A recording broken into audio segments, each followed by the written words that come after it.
क्या आपने कभी सोचा है कि हिंदू धर्म में आने वाला अधिक मास इतना पवित्र क्यों माना जाता है? क्यों इस महीने में विवाह और मांगलिक कार्य नहीं होते? और कैसे यह त्यागा हुआ मास भगवान विष्णु का सबसे प्रिय पुरुषोत्तम मास बन गया? आज की इस दिव्य कथा में हम जानेंगे अधिक मास का अद्भुत रहस्य, जो स्वयं भगवान विष्णु से जुड़ा हुआ है। बहुत समय पहले जब सृष्टि का निर्माण हुआ, तब ब्रह्मा जी ने समय की रचना भी की। सूर्य वर्ष और चंद्र वर्ष में अंतर था। धीरे धीरे यह अंतर बढ़ने लगा और हर कुछ वर्षों में एक अतिरिक्त मास उत्पन्न होने लगा। लेकिन समस्या यह थी कि उस मास का कोई स्वामी नहीं था। ना कोई देवता, ना कोई पर्व, ना कोई सम्मान। सभी लोग उसे अशुभ कहने लगे। वह मास दुखी होकर सभी देवताओं के पास गया। शिव जी के पास, ब्रह्मा जी के पास, इंद्र के पास, लेकिन किसी ने भी उसे स्वीकार नहीं किया। सबने कहा, तुम अतिरिक्त हो, तुम्हारा कोई स्थान नहीं। वह मास अपमानित होकर रोने लगा। अंत में वह मास भगवान विष्णु के धाम वैकुंठ पहुंचा।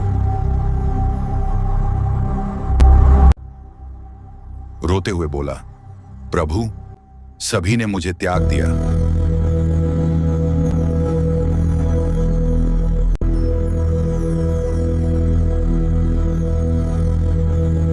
मेरा कोई नाम नहीं, कोई सम्मान नहीं।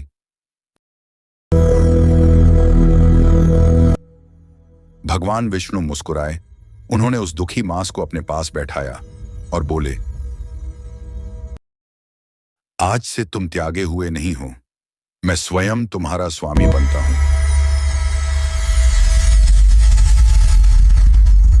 लेकिन भक्तों, क्या सच में अधिक मास मनुष्य का भाग्य बदल सकता है? इसे समझाने के लिए एक प्राचीन कथा सुनिए। एक नगर में एक बहुत धनी व्यापारी रहता था। उसके पास अपार धन था, लेकिन वह बहुत घमंडी था। उसे भगवान पर विश्वास नहीं था। एक दिन नगर में एक संत आए। उन्होंने कहा, पुरुषोत्तम मास आने वाला है। इस महीने में किया गया छोटा सा पुण्य भी मनुष्य का जीवन बदल सकता है। व्यापारी हंस पड़ा और बोला, यदि पूजा पाठ से भाग्य बदलता तो संसार का हर व्यक्ति अमीर होता। लेकिन कुछ ही दिनों में उस व्यापारी का व्यापार नष्ट होने लगा। जहाज डूब गए, धन समाप्त हो गया और धीरे धीरे वह निर्धन हो गया। अब उसे संत की बातें याद आने लगी। वह रोता हुआ संत के पास गया और बोला, मुझे क्षमा कर दीजिए। संत बोले, भगवान दंड नहीं देते, वे केवल मनुष्य को सही मार्ग दिखाते हैं। उस दिन से व्यापारी ने पूरे अधिक मास में भगवान विष्णु की पूजा की दीपदान किया, गरीबों को भोजन कराया, गीता का पाठ किया और हर दिन हरिनाम जपा। धीरे धीरे उसके जीवन में फिर से सुख लौट आया। लेकिन इस बार उसके हृदय में अहंकार नहीं, भक्ति थी। भगवान विष्णु बोले, मैं पुरुषोत्तम हूं, इसलिए आज से तुम्हारा नाम होगा पुरुषोत्तम मास।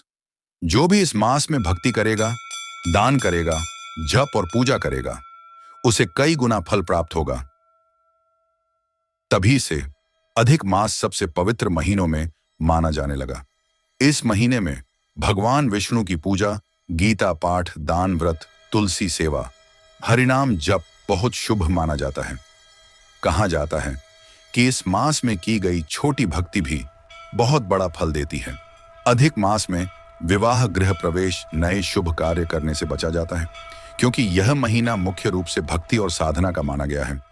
तो भक्तों, यह थी पुरुषोत्तम मास की अद्भुत कथा।